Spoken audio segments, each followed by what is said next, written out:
રાજકોટના ધોરાજી ખાતે સમસ્ત લીંબડ પરિવાર દ્વારા વીજ વાસણ માતાજીના મંદિરના પ્રાણ પ્રતિષ્ઠા મહોત્સવ 3 દિવસ વિવિધ કાર્યક્રમનું આયોજન કરવામાં આવ્યું છે।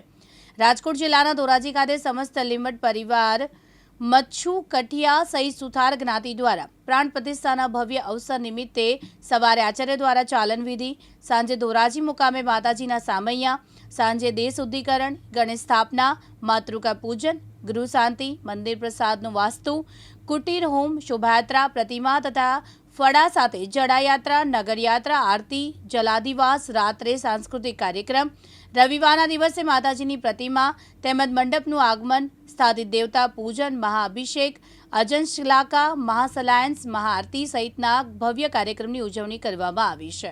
આજે શું કાર્યક્રમ કરવામાં આવ્યો? અમારા માતાજીને ફળા અને મૂર્તિ એનું પ્રતિષ્ઠાન કરવાનું હતું।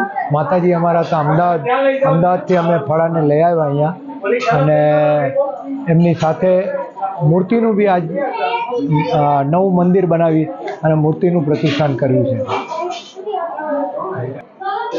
પ્રતિષ્ઠાન 3 દિવસનું હતું। 3 દિવસ અમે દરેક અમારા લીંબડ પરિવારને તથા લીંબડ પરિવારની દીકરીઓને પણ અમે બોલાવેલી હતી કે ભાઈ તમે બધા જ આવો અને આ ઉત્સવને, આજે પ્રતિષ્ઠા મહોત્સવ છે એને તમે ઉજવો।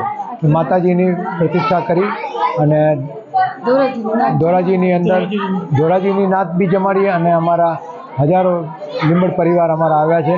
એમની સાથે અમે ખૂબ આનંદથી આ પ્રસંગ પાર પાડ્યો છે। આજે શું કાર્યક્રમ કરવામાં આવ્યો? અહીંયા ધોરાજીની અંદર લીંબડ પરિવારની અંદર માતાજી ઘણા વર્ષો પહેલાં આ જગ્યા ઉપર હતા। ઘણા વર્ષોથી પછી માતાજી ચારે દિશાઓમાં એમનું કોઈ સ્થાન કોઈ નક્કી નહોતું, પણ માતાજીની જ્યારે ઈચ્છા થઈ ત્યારે જે સ્થાનની અંદર ઘણા વર્ષો પહેલાં જે સ્થાનની અંદર હતા એ જ સ્થાનની અંદર માતાજીએ આવવાનું ત્યાં નક્કી કર્યું અને લીંબડ પરિવાર આખું ભેગો થઈ અને માતાજીને આજે પ્રાણ પ્રતિષ્ઠા 2 દિવસનો કાર્યક્રમ હતો। ત્યારે માતાજી અત્યારે જે ફળાના રૂપમાં હતા, એક મિંજવાસીની માતાજી, બીજા મોમાઈમાં અને ત્રીજા ચિકોતર માતા, એ ત્રણેય માતાજીની મૂર્તિ બનાવી અને ત્રણેય માતાજીની મૂર્તિ સ્વરૂપે અને જે માતાજીના જે ફળા હતા એ જ ફળાને અમદાવાદથી પરમ દિવસે એટલે કે તારીખ 1 તારીખના દિવસે 28 તારીખના દિવસે માતાજીની આખી અમદાવાદથી સવારમાં અમે 5 વાગે ત્યાં ગયા।